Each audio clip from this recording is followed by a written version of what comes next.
This is controlled chaos.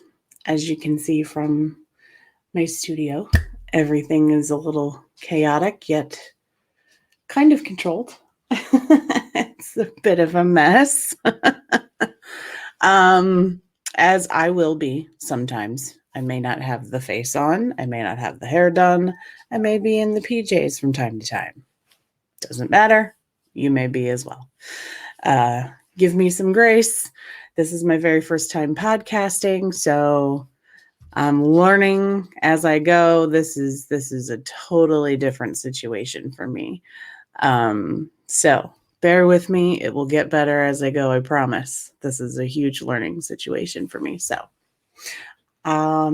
yeah, I'm easing my way into it. So this is going to be about parenting and adulting and learning how to get through it with a little bit of grace and positivity and learning how to cope and hopefully building a positive community of people where we can group together and support each other. And the guests that I'll be bringing on and interviewing will be giving us their sage wisdom and sharing experiences and hilarious stories. I'm just, learning how to get through it together because nobody's perfect. There is no such thing as a perfect parent and no such thing as a perfect person. So, just sharing each other's stories and experiences will help us all get through it together. So, a little bit about me. Your host, I am Mary. I'm 34 currently, and I grew up in Missouri my whole life. I have two brothers. I am the baby. They are 10 and 12 years older than I am. So kind of like being an only child, spoiled brat, if you will. Mom and dad are still around and kicking. They love their grandbabies fiercely. They're really supportive. We're super close. So, and the grandkids love them, and we're just always good hanging out together and, having fun and telling great stories. Growing up, when I turned 17, I started waitressing, and I've always been in the service industry, and I've been doing hair for about 13 years now. I was an EMT for a while there. I loved doing that job, but that got in the way of single mom life, and it's just not conducive to the stability. So sometimes things just don't work out. You got to go with what life gives you. Became a mom when I was 21. He's 12 now. He's a really great kid. Drives me crazy, but kids do that to you. And I'm sure you'll hear all kinds of things about him. And I can't wait to hear about your guys' kiddos. I'm sure I'm going to hear all kinds of stories, and I can't wait. I can't wait to hear all about you guys and what you guys have gone through and what you're going through and what we will go through together. It's going to be so exciting.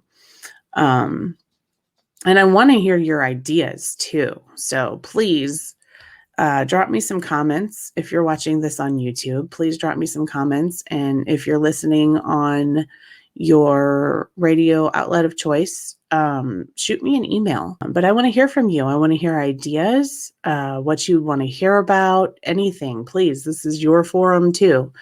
This is just as much yours as it is mine. So let me know. What do you want to hear about? What do you want to talk about? Things that you would love to hear. I would want to know what you want to hear about. So let me know.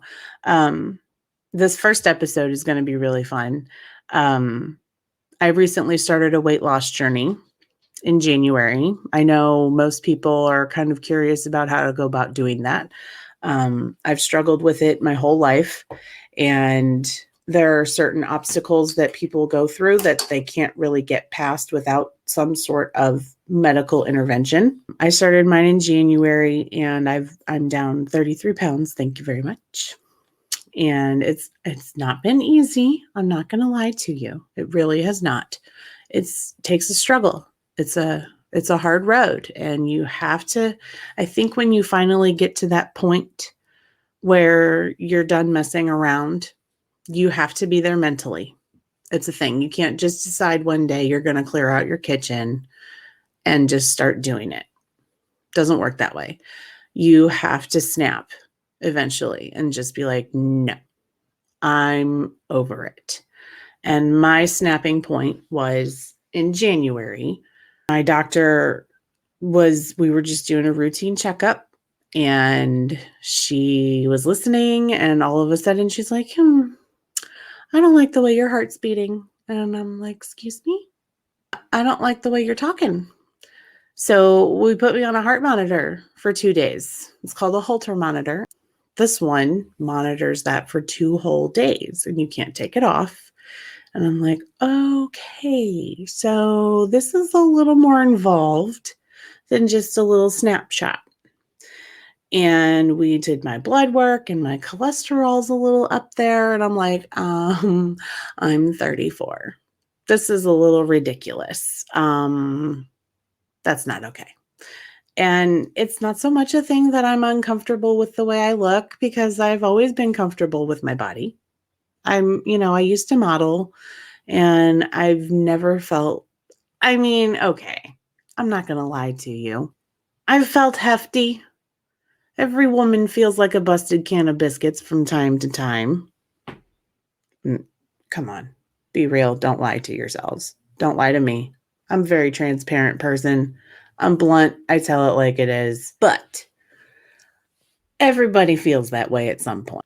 It's not about that. I'm just at the point where I am no longer healthy with it. So it's now time for me to start taking some action. So 33 pounds down, which is awesome. I'm no longer having the chest pains, which is awesome. The palpitations are not really a noticeable thing. I'm pretty sure I'm still having them, because the heart monitor did show that I was having like extra beats, and my heart races. It goes from like 58 beats a minute to like 126 out of nowhere by itself. So luckily it's not like a life-threatening thing right now. So that's good. But it can eventually turn into something. So I'm trying to not get it to turn into something is my thing. So this episode is going to go hand in hand with the whole weight loss thing. And if we want to talk about more medical reasons why people can't lose weight later on in another episode, we can absolutely do that. And we can talk doctor stuff later. So we can absolutely make that happen. Here is Daniel, and you guys enjoy the interview.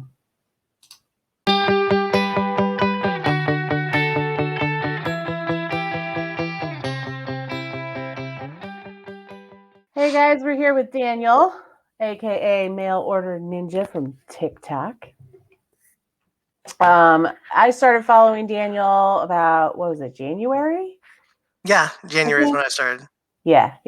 That's when I started, because I followed him because I was just kind of looking around on TikTok for inspiration when I started my weight loss journey, and I came across his stuff, and I was like, oh my gosh, he's exactly 100 pounds heavier than me. Exactly. But he's a guy, and he's tall. What? No, not tall. You're not tall. Okay, so yeah. Oh, look, he's a guy. They have more muscle, and it's every, it is what it is. But it's almost like we've been mirroring each other up until a couple weeks ago when I stopped. Right.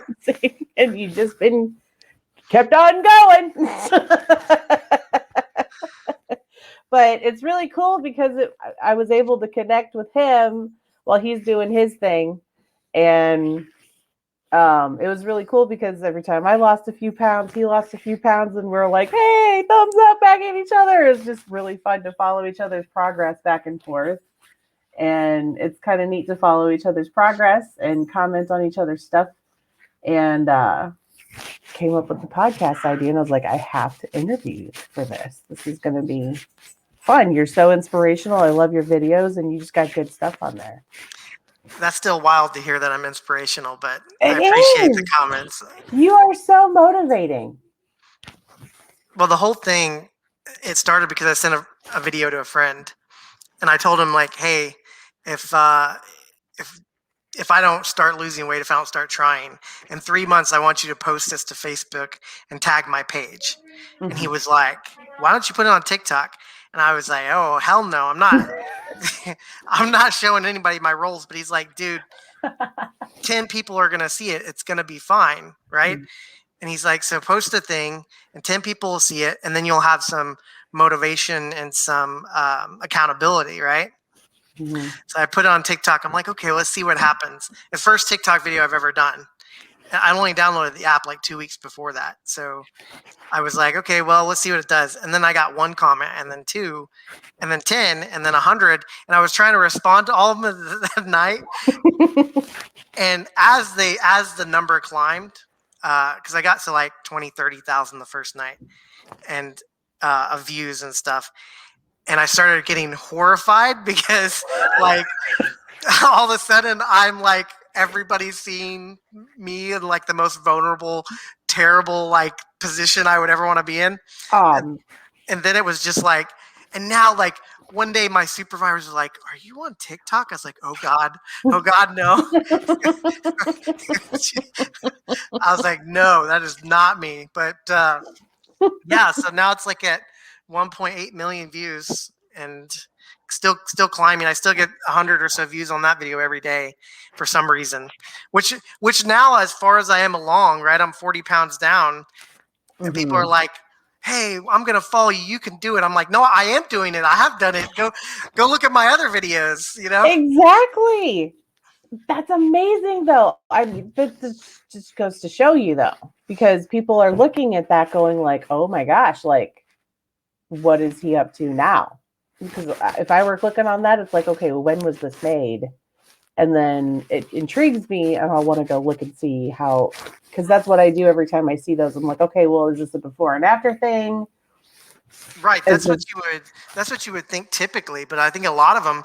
I get a lot of comments where they just basically watch the video, have no idea that it was 3 months ago, and then they're just like, "Good job, man. You could do it." And every once in a while, you get the "Hey, fatty," stuff like that. I'm like, oh, I just block them and move on, man. It's not even worth my time. right. So, Haters gonna hate. but the funny thing is, I expected to get completely destroyed on TikTok. And instead, I've had like literally 5 or 6 bad comments and thousands of like wonderful, genuinely uplifting comments. So I was shocked by the community that TikTok had. And you were talking earlier about how we kind of got started together. And Mhm. what happens is as you kind of get through the algorithm, like you start being grouped with like people. And then next thing you know, you're commenting on their videos, they're commenting on yours, and you're all losing and watching each other's videos. And next thing you kind of feel like, oh, I'm 3 months in. I know some of these people. I talk to them on a regular basis. So I feel like we're all moving along together. So I can't wait. I tell people like the graduating class of 2022 or whatever, but I can't wait to see how that all pans out. But Mhm. it's the most wonderful thing is what they've done for me in general, what the comments have done for me. Exactly. It's exactly what it is. It's almost like a family community now Right, because we're just, and it's complete strangers. right. How I didn't know you. How long ago? 4 months, 5 months ago? 3 months, yeah, 14 Yeah, weeks to be exact. 14. Look at you counting. I'm just like, Well, I huh? only know because today was my 14-week weigh-in, so Okay, so yeah, I'm yeah, not even not even counting do that them. anymore. I'm just, yeah, That's yeah. fine. Everybody has a different journey, right? I have a way different situation. Right. Yeah, I'm we've just talked like, about that eh. before. Yeah, yeah. It's different for girls. You definitely have different challenges that I don't have right now. So Well, we're going to talk about the challenges that you faced in a minute. In a little bit, we'll get into that. But yeah, it's just a really great tight knit community, and it's awesome that we can track each other's progress and support each other. And it's just, everybody keeps talking about how dark the world is and how bleak the world is right now. And it's like, I get on the TikTok and I'm like, look at all these people supporting each other right. and the body positive stuff. And It's like Well, there's a community forming, and there's a lot more support than you think if you just go exactly. look for it, Yeah, you know? exactly. But yeah, I think I didn't. What I expected from TikTok was, a bunch of dancing and kids and stuff like that, and that's all on there, and that's great too. I'm not down at Mhm. any of it, but I did not expect to find what I found, right? Right. And the algorithm, people gripe about it all the time, but it did help me find a bunch of people like me. And I think there's something to be said. I mean, the reason why stuff like Weight Watchers works, right, is that you have people that are going to root you on and that care about what you're doing as much as you do. Because Mhm. when you go to work, right, and you tell somebody, well, I've lost 10 pounds, they're like, okay, I don't really care. Or you lost 2 or 3 pounds, they can pretend, but they don't care because they've never been there, or they don't know, or they're Mhm. not really invested in you. Whereas when I post a weigh-in video and I have 200 people tell me, good job, keep going, even if I've gained weight, that stuff has a real lasting impact. So, I mean, like, and a lot of people can just stop and look at the negative side of things, but I mean, the positive far, far, far outweighs the negative. We're just, as human beings, we tend to look at the one bad comment someone says and say, "Oh well, 500 people said I was a beautiful human, and they were loved me, and some Mhm. of them even said I was sexy, which was I don't even understand." But I'm like, I look like a pop can of biscuits on that thing, to use your turn of phrase. I look like Bust a Jabba can of the Hutt. biscuits. Yeah. I was like, I do not look sexy in any shape or form. But they, especially on that first video, I was like, because that was not me trying to be hot at all. And so, um, yeah, so to see people, to have one person, we just focus on that one person that says, "Oh, you're fat," or you're whatever the case may Mhm. be, instead of those 500 people or whatever. So, Right. And then you internalize it and it sticks with you for a minute right, because right, you just like, why would someone be so cruel to someone they'd never even known? But then right, we need to flip that and be like, why would 500 people be so great and amazing to someone they don't even know? right, exactly, So if you keep focusing on that, right. that's the Now, thing to think of. I've never even responded to one of those comments. I usually just delete them and block them and move on, because I feel like, Mhm. which I do love watching the videos where people get fed their words. But at the other Mhm. hand, I'm like, that just puts them on. That's what they want. They want to be on the little Exactly. platform. And then Mhm. they delete their comment 5 minutes later. But Exactly. I'm not interested in giving them a platform at all. So Yeah, I'd me probably get either. more views if I dunked on a few of them. So, but. Oh yeah, those things, the negativity spreads even farther. So discuss, like, a lot of people want to know, people like me and you, how we end up getting to our heaviest without without realizing that we get. Right, Listen, I know, and right. I'm fully aware that I'm there. Okay, it's trying not to get there is the issue. Okay, but Yeah, every time somebody, and that's the thing, when people comment that online where they're like fat, you're like, oh no, I had no idea. I oh, didn't when did this all come? didn't I know. thought I felt a little weighed down this morning. Geez, it just popped up out of nowhere. Yeah, I had no idea. I don't own any mirrors or scales. I had no clue that. Right. And then they're like, you're bald too. I'm like, oh no, Here we go. I'm bald and fat. This is the worst day ever. But uh, Oh yeah, uh, but I mean, how you get to this point, right? Like, it's not a, you make one or two small choices every day, and then you form terrible habits, and you no. slowly fall out of other habits, and it's all compounds on itself, because the bigger you get, the harder it is to move. The harder it is to move, the less you want to do it, Mm-hmm. and it just goes on and on and on. And there's a lot of self-esteem issues that come with all this. And I didn't know this till recently, um, that, and I'm finding it from a lot of confidence that TikTok was able to give me, where if you don't love yourself, like, and this sounds so corny because I would hear this on podcasts before, and I'd be like, yeah, yeah, yeah, I just need to know what the special diet tool is, right? but they're like, Guilty. yeah, exactly. And I'm like, I Guilty. don't self-love my ass. I'm trying to lose weight. Like, I don't love myself because I'm trying to lose weight. But until you get to a point where you're like, I'm willing to put the effort and time into this person, I'm Mhm. willing to be okay with where I'm at now, because the real weight loss doesn't happen. You don't lose 60 pounds in 2 months. You see it done. And a lot of times those people put all that back on. So my journey is probably going to be a 2 or 3 year journey to get all this weight off me, to get Mhm. to a point where I'm at where I feel is my goal weight.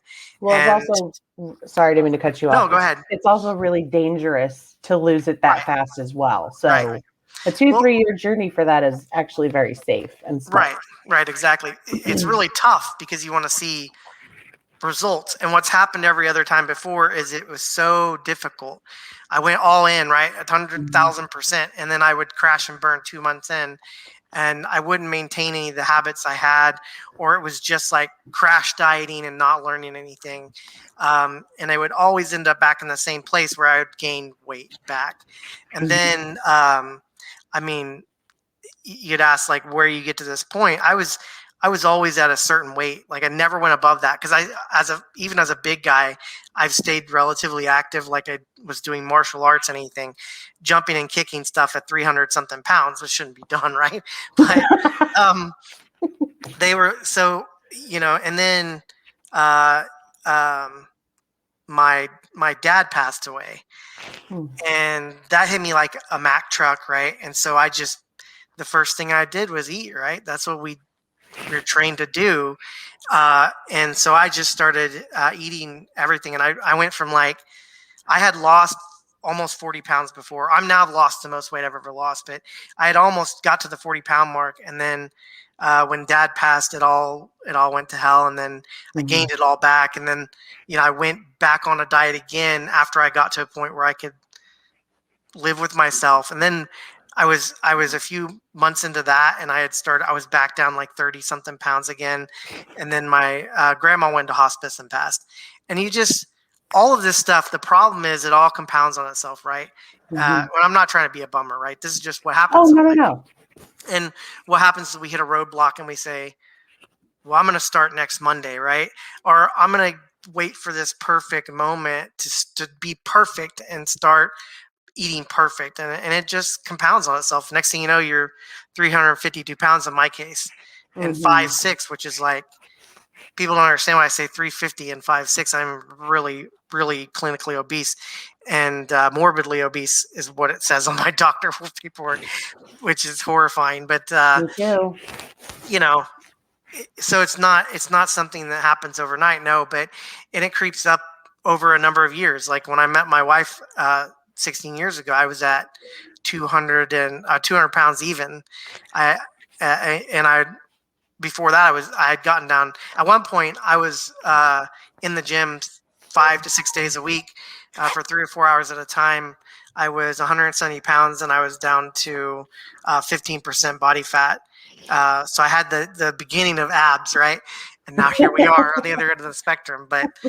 Um, We're but everybody starts somewhere. So where did your journey start? Where did you first start noticing like the problems and struggling with what you struggle with? Oh gosh. It's since I was a kid. Right, I've always been heavy. It's always been a heavy thing. Growing up, I was part of the Clean Plate Club, and uh, my brothers are 10 and 12 years older than I am, and I was a 5-year-old girl being given the same portions as a 15-year-old boy, and you had to sit there and finish your plate. And right, so I was trained at a young age to eat until I was in pain. But back then, they didn't do portions and stuff. And, my parents didn't know any better. It was everybody back then. Everybody had to sit there and clean their plate, and portions were not a thing. And then older brothers always get to the good stuff first, right? right. So I would wait for mom to come home from the grocery store, and I would sneak and get all the good stuff and hide it in my room. So I was a hoarder. Yeah, I was a yeah. food hoarder, and I would sit up at midnight and have myself a little ding dong party. I would eat all the ding dongs. And the Sour Crunch, oh my God, I miss them parties, man. They were so good. So it was like a self indulgence thing because I was always growing up in an Italian household with two older brothers and a dad. If you didn't eat fast, you didn't eat. Okay. So if you didn't get to the food first, it was gone. So it was always that anxiety of not getting the good food. Right. So I would just eat and eat and eat and eat and hide it so that I would get some. I don't know why that was such an anxiety thing. And then I had my son, and you know as well as I do, Yeah. kids love to eat the food off of your plate. They're big stressors. And I was also a single parent, still am.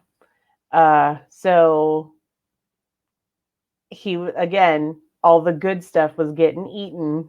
So there's that trigger. And I would sneak home on the way home. I would stop at the drive through and get like 4 cheeseburgers on the way home and slam them in 15 minutes before I got there. And then throw away the bag so that nobody would see it. Yep. And then on the way home, he's like, Mom, I want Wendy's. And I'm like, okay. And then he's like, aren't you getting anything? I'm like, so then my fat ass would order a whole new meal and I would eat dinner with him. It's just the same thing. And then as he gets older, he starts wanting to have sleepovers other places. So as a single mom, you're responsible for everything. And when the kid is not with you, you're like, oh my God, is he okay? Is he eating?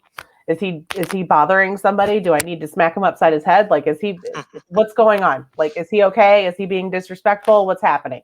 So then I'm just like eating to keep because I'm like, Right. I need company. I'm anxious. I don't. So the specialist I was talking with is basically like, yeah, your issue, it's like PTSD related as well as it's triggered by anxiety and fear.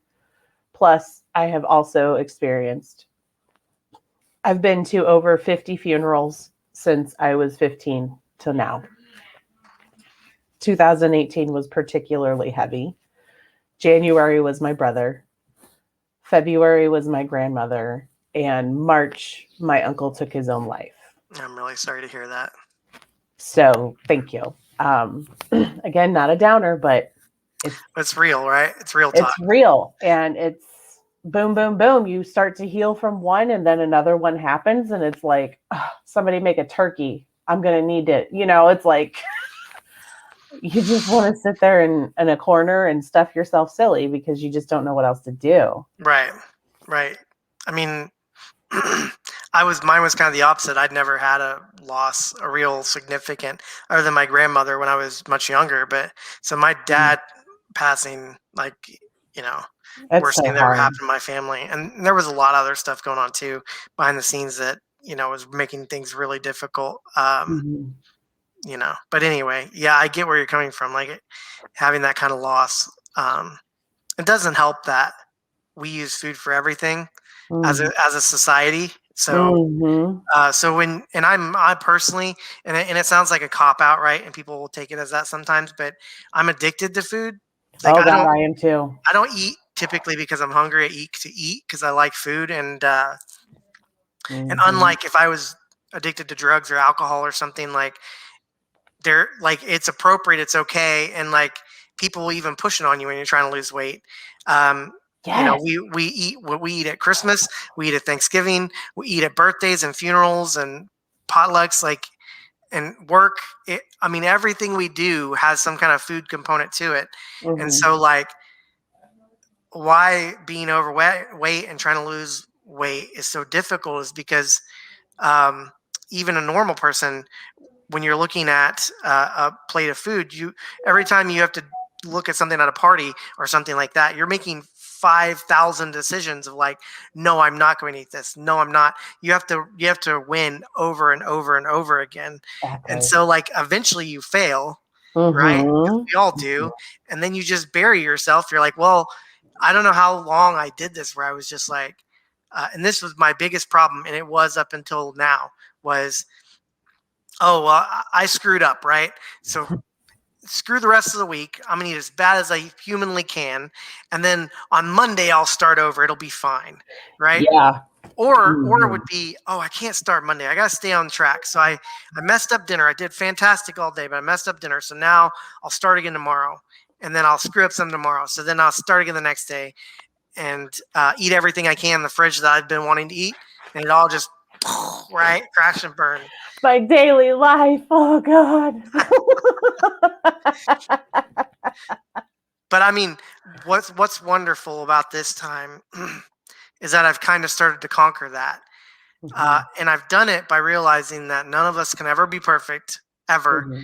And number one, I don't do keto or anything. I don't do any fad diet. I do calorie deficit.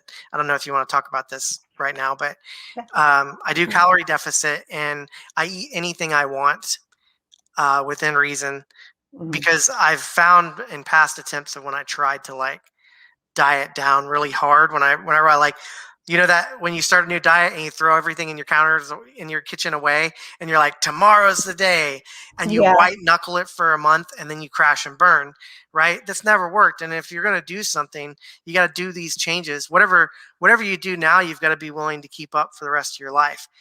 And at least for 2 or 3 years, if you want to lose the weight, a big amount of weight like I have to lose. So I was like, I'm not willing to live without pizza. I'm not willing to live without treats. I don't want to be a social pariah where I can never just, but what I learned was that if I fail, then I just start over the next decision instead of the next day. So like if I screw up dinner, like if I eat too much pizza for dinner, that's fine. I already did that.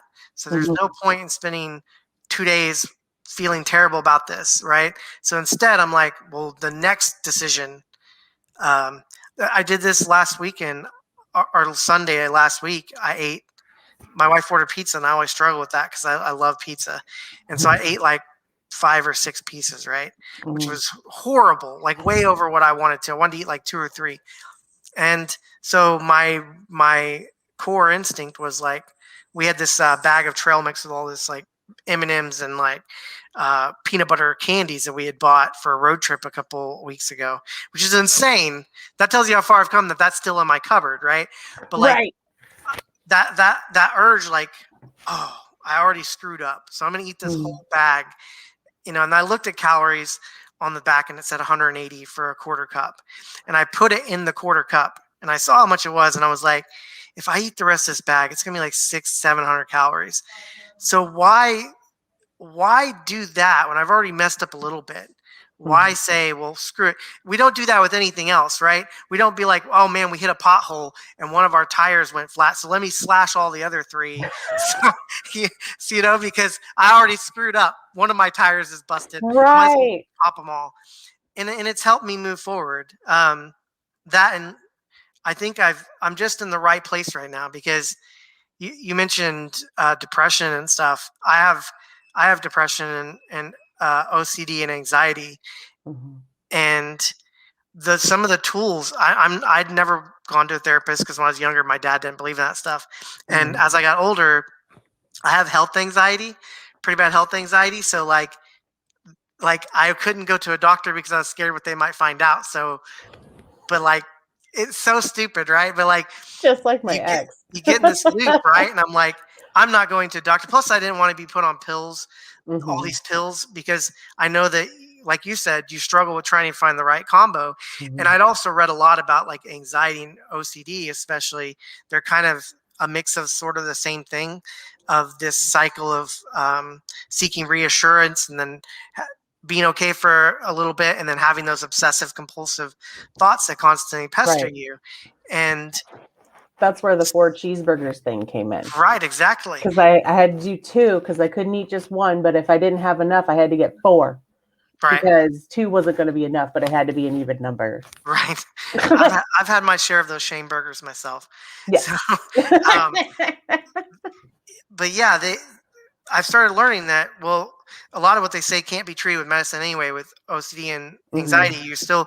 it can take the edge off, but you still have to learn how to deal with those intruding thoughts. And Mhm. so I started looking up all these articles and reading books about CBT, which is cognitive behavioral therapy. Mhm. And it's helped me kind of move forward on the weight loss thing too. There was a lady online that talks about the 5 second rule. I don't know if you ever heard this, but like, she's like, if you have something you don't want to do or a decision you're trying to make, and we kind of instinctively know the right decision. A lot of times we're fighting with ourselves, right? She's Mhm. like, you count backwards from 5, and then you just make the decision. You don't give yourself any more choice. Like, you just do it. Like, if your alarm's going off and you have a struggle waking up in the morning, you count backwards from 5 in your head, and then you just get up. And something about the way you're counting down gives your head's like, oh crap, I only have this long to decide, and I just make the decision. And Right. that's helped me be like, you have 5 seconds to figure it out. And then if the answer is yes, I want this thing still, then I eat it. If it's no, that sounds corny, but that's No, one of the that's things that's helped great. me. I love that idea. But I think 90%, well, maybe not 90, right? But a lot of losing weight is mental and trying to get into the right place to No, do it. I'd say 90, Right. And maybe because a lot of people 95. say, well, 90%'s in the kitchen. I'm like, I think Mm, most of it's in the head. And mhm. then the eating right and the exercising. If you think about it, most people, I do, but most people don't struggle with that piece as much as the mind piece, which usually drives the other two, right? Like, I'm Mhm. not going to go work out because XYZ reasons. And I became a master at excuses, right? Like, I could argue myself through anything. Me And too. and right, and being like, forget it, the 5 second thing where I'm like, and that's not all I use, but it's a tool that I would use to be like, I don't want to go work out. I don't want to go lift weights. Well, you should go lift the weights, because if you don't do it daily, if you don't, it's not part of your habits, and it's never gonna mount to Mhm. anything. And so I'm like, 5, 4, 3, 2, 1, we're doing it. No And more choice. the fight is all Oh in yeah, here exactly. too. And Exactly. and everybody else is just sitting around enjoying their day and blah blah blah. And on the inside of our head, we're going, it's like, what's wrong with you? I'm like, nothing, I'm fine. Well, you talk about everybody enjoying their day, and this kind of, I'm sure this segues into something we were going to talk about. So, like, as a dad, right? As a Yeah. parent, Yeah. right? You have even more struggles because, like, when I work from home, but I do a 9 to 5 kind of thing, Mhm. 9 to 6 actually. So when I'm done with my work, I've been at home all day, but I haven't really been at home. I've been working, and so I Mhm. get off work, and the kids want me to hang out, right? Mhm. And I'm like, and I should probably get up and do it beforehand, but one way or another, I got to sacrifice hours, right? I go Mhm. walking on my lunch, but then after work, I go get on the elliptical, or I do martial arts, or I weight lift, whatever the day is. And that's hard because they want to do stuff, they want to hang out. And especially my wife's not 100% there yet. And Mhm. it's like, but you have to step back and say, I got to take this hour for me. I got to do it Mhm. for me so that I can be around for you guys 10, 15 years from now. So, Exactly. and I can't imagine, I'm sure as a single parent, it's even harder, because then you feel like you're taking this hour while I'm letting my kid down, Mhm. and I should be doing A, B, C, D, all the way through Z. And Mhm. moms, especially, I found through listening to podcasts and things, moms especially struggle with that feeling of, I've got to give 1,000%, so I don't have any time for me, right? Yeah. Yeah. So, do you deal with that a lot? I do. A lot of moms put that pressure on themselves, because I mean it's kind of a stigma. I mean, women in throughout history have been the nurturers, and it's not very nurturing to want to have a career and do it all and do everything and still be able to raise the kids and everything. Well, it's like we kind of don't have a choice when we're single. Right, It's like, how are we supposed to do it all right. and pay attention to the kid and try to do all this stuff by ourselves? Luckily, I have an amazing support system with my parents and my brother. That's good. And, everybody, my family is just stellar. You couldn't ask for a better support system. So if I do need a minute, they'll be like, "Hey, Gabe, why don't you come have a sleepover? Mom looks her eyes twitching again." It's like come have a sleepover at grandma and grandpa's house. It's so they're really good about picking up on my cues because I'm like, mom's gonna lose it in about 10 minutes. But when I'm here, I always make sure that I I check in on him as soon as I get home. I'm like, hey, booger butt, what's going on? What'd you do today? And da da da. Now I come home and I'm like, hey, what's going on? And he's like, what? Oh, did you eat? I don't know. Did you put something in your mouth and chew? Like, do you remember eating? Like, what did you do today? Like, he's 12. I'm like, come on, man, give me something. And I'm like, it's like, do we have pizza? I'm like, the kitchen's right there. Go look. I don't Right, man. know. Come I on. just got home, but so now it's like I don't have to do it as much, but I Right. still make sure that I check in with him. And I'm like, do you want to do something? Blah, blah, blah. You want to have mom and Gabe movie night? Because we always used to have movie nights. And he's like, no, I want to go game. I'm going to do a YouTube video. I'm like, fine. I'll watch Star Wars by myself. Yeah.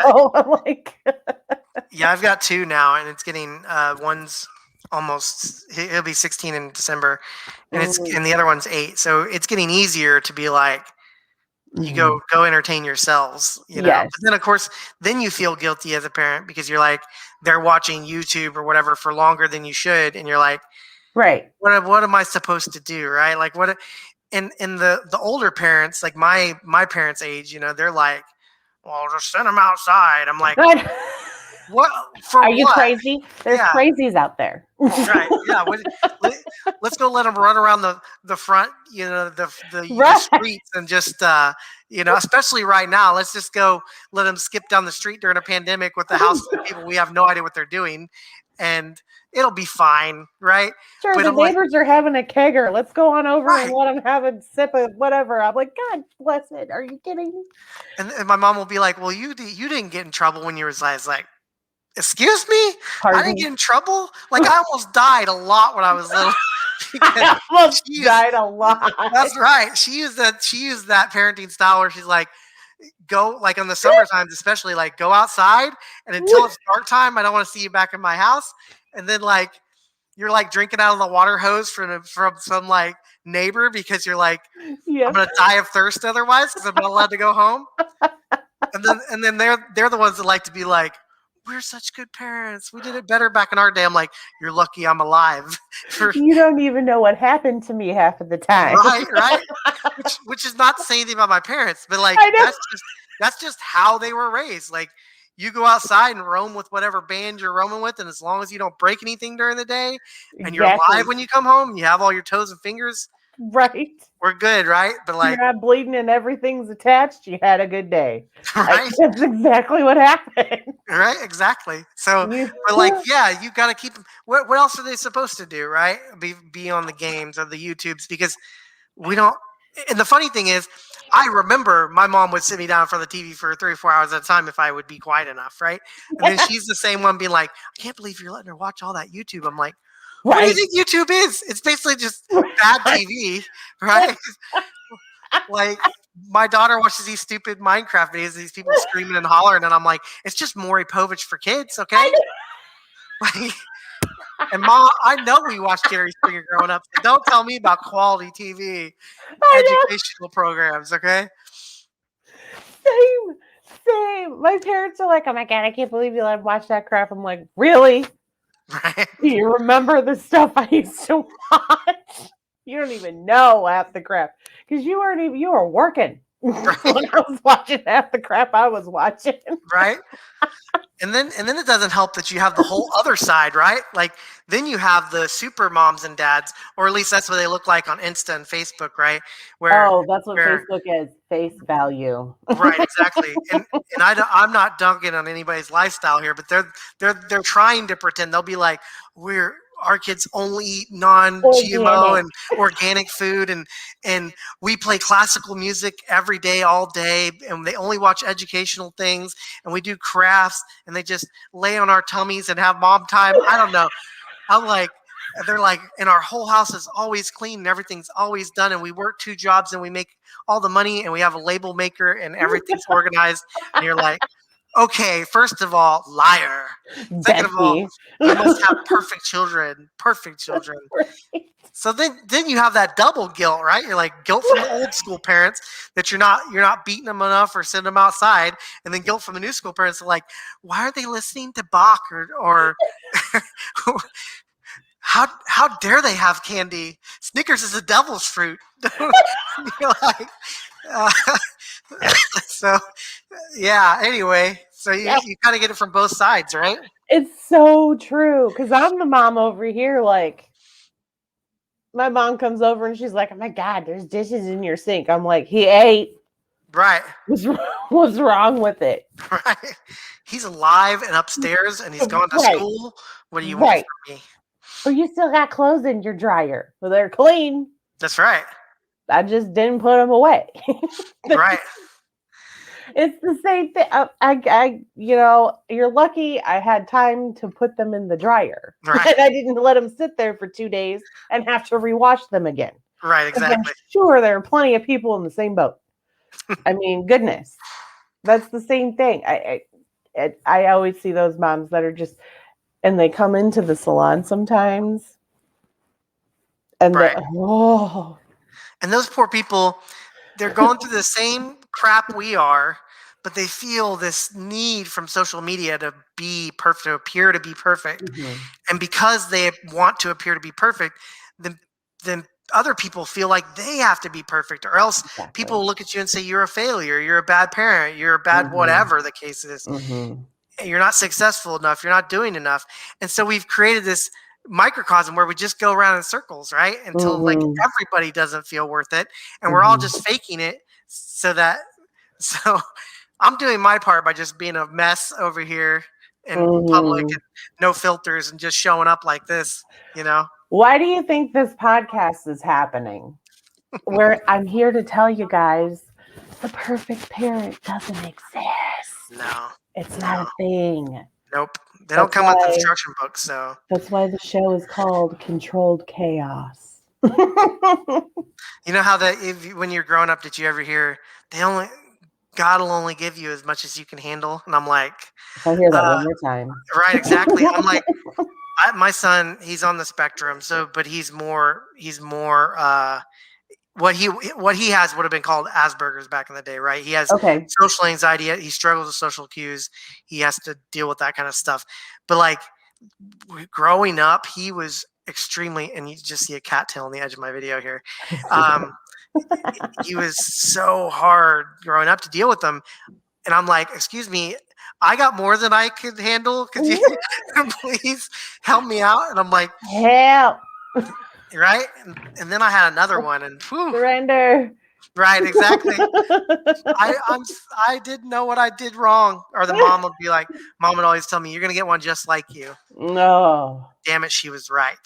Except for he was just a little crazier than me it was really a struggle going through his ages 1 through 6. Like, I don't know how he survived those years and how I survived those years. And now you didn't wind up in prison. Yeah, I didn't wind up in prison.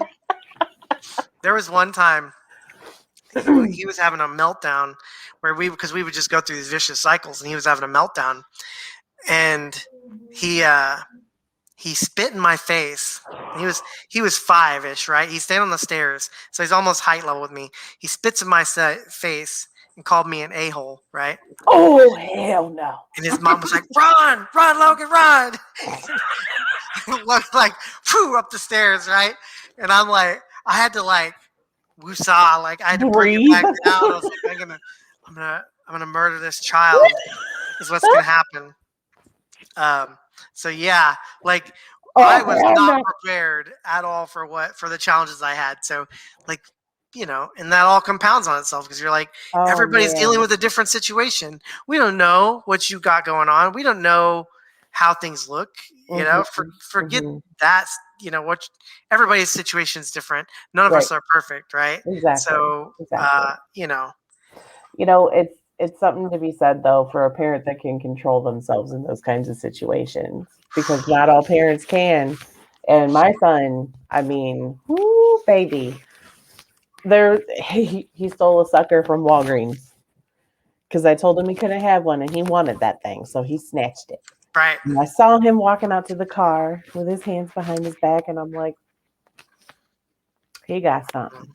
So I get to the car, and I'm like, you little, I was Mm. like, you get your ass back in that store. Right. I went in there. I was like, you're gonna give that back to that lady, and you tell her you're sorry right now. And he slammed it down on the counter, and he goes, I'm sorry. And the lady's like, oh, it's okay, he can have it. I was like, don't you dare reward him for that. He just stole from you, and you're about to let him have it back. And Right. he's being nasty about it. You got bad home training. And I walked out the door with him. So on the way home, I didn't do anything out of anger. I sat him in his car seat, and he was like 4. So on the ride home, I was like, guess what? You get 2 options when we get home. You get a swat on your butt, or you get to sit in the corner for 20 minutes.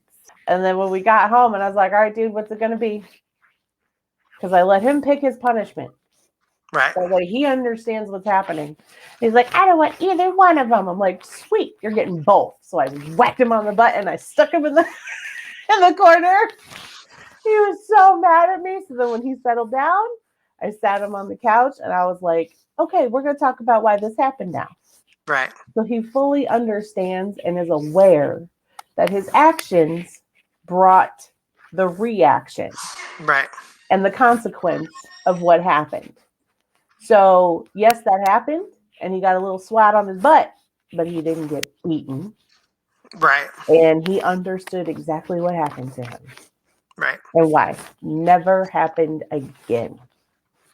So, there's a difference between just coming home and wailing the crap out of your kids because you're pissed off Right. and disciplining.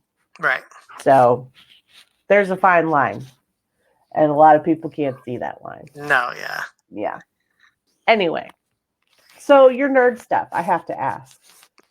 Was it Super Nintendo, original NES, or what got you involved in video games? Like when I got started? Yes. Yeah, I was born around the NES era. I see her. Yeah, she's I was born in the NES era. So, and my parents were gamers back in the day. So, what would happen is we would get the old console in our bedrooms, and they would have the new one. So, what I started with was Atari, which was before my time. And we would have these Atari games that we would play. Okay. And then, I started playing at the point when I was 5.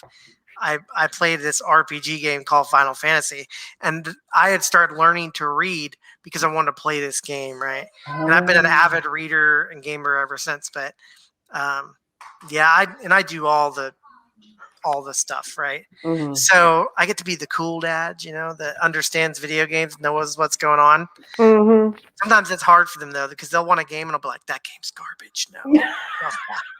Like, I know that game gets 3s out of 10s everywhere. You're not buying that game. I'm terrible with the games today, but man, I am still undefeated on yeah, I can't even get it right. I'm trying to be cool and I'm nerding it out here. Super NES? No. That's not it. Were you a Super NES or a Genesis girl back in the day? Because you had to be one or the other. It was going to be a throwdown. Like I remember at the playground, it was always either like you were either a Sega kid or you were a Nintendo kid. Nintendo. It was Super NES for me. Right. But I am still undefeated on the N64 Mario Kart. Yeah, and I collect all this nerd stuff too. Like you've seen in my other videos, I have a lot of it. To the point where sometimes I'm a little embarrassed by it, but like the way I see it, like if I had like walls and walls of jerseys and football crap, everybody would be okay with it. So like, oh yeah, I'm like, oh, but I'm not an adult because I collect colorful stuff, But forget all that, man. Right. Like when you grow up, you should stop worrying about what makes you look childish or not, because only people who are not mature are worried about being adults. Because I'm like, I'm an adult, thank you very much. Exactly. Unfortunately, am reminded of that daily. Unfortunately. When everything creaks when I move, I know I I'm know. an adult. Have you seen that new trend with the rusty back? Right? Yeah. The people have been doing the butt dance. Yeah.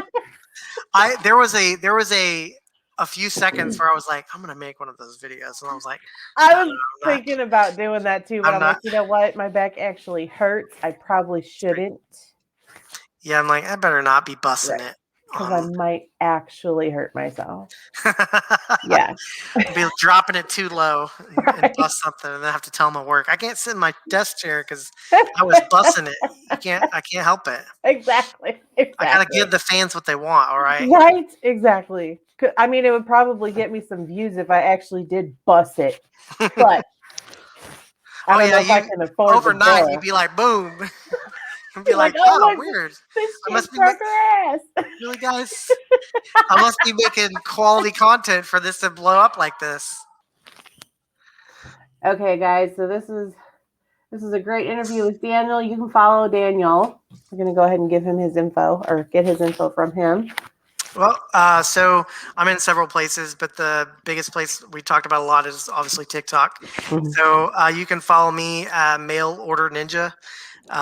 So if you find a fat bald dude, you're in the right place. But a couple years down the road, I may not be fat anymore, so I may not be able to find me by that. But I'm also, you can follow me on Twitter at Mail Order Ninja. In my bio for my link or my Lord, my link in my bio at TikTok, I have a link tree that has links to all my stuff. If anybody's interested, they can join our Discord group where we kind of have conversations like me and you are having, but on an ongoing daily basis. So, um, which is really neat to have a group of people where they don't have to just be in the comments and they can come in there and we can talk at all hours of the day and leave stuff for each other. A lot of people post their workouts when they're done. Everybody gives them thumbs up and stuff. It's been really helpful. We don't have a ton of people, but the link is not private, so anybody can join. That's in my bio. So everybody's welcome to come hang out and chat with us. Very cool. Thank you so much for being here. I really appreciate your time, and you're awesome. Well, thank you so much. Thank you. Appreciate you.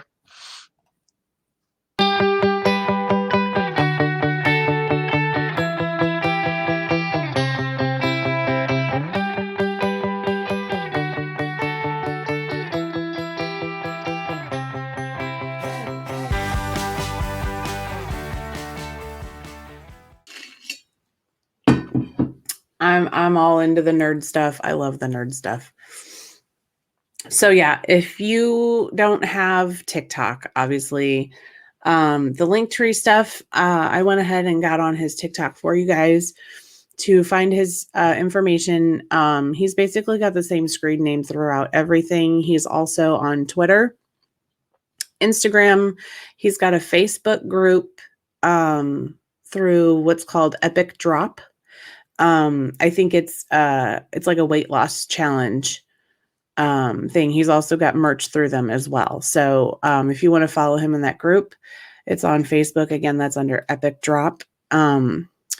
He's also on Discord and Twitch. And for Twitter, Instagram, Discord, and Twitch, it's all Mail Order Ninja. So go ahead and follow him. Send him some love. He's just a super fun guy, and it's so fun to watch him with his videos and everything. His one form of cardio was he had a Nerf war with his kids in the backyard. So he's very cool. He's a very sweet guy. He's a real sweetheart, and his wife is an EMT as well. So he's kind of like a single parent, a couple days a week. So, he's feeling the struggle too, but he's doing it. He is killing it, and he's such a good guy. He's working real hard, and I'm super proud of the guy. So give him a follow and, support him. He's doing really great, and he's really good at supporting back too. So you guys get a chance, go ahead and show him some love. I'm too excited. So, yes, and I'm too excited to hear from you. Tell me what you want to hear. I want to hear from you. Please, please give me ideas. Let me know what you want. I'm here. Tell me, tell me, tell me, tell me. Please, please, please, please, please. I'm so excited to hear from you guys. All right.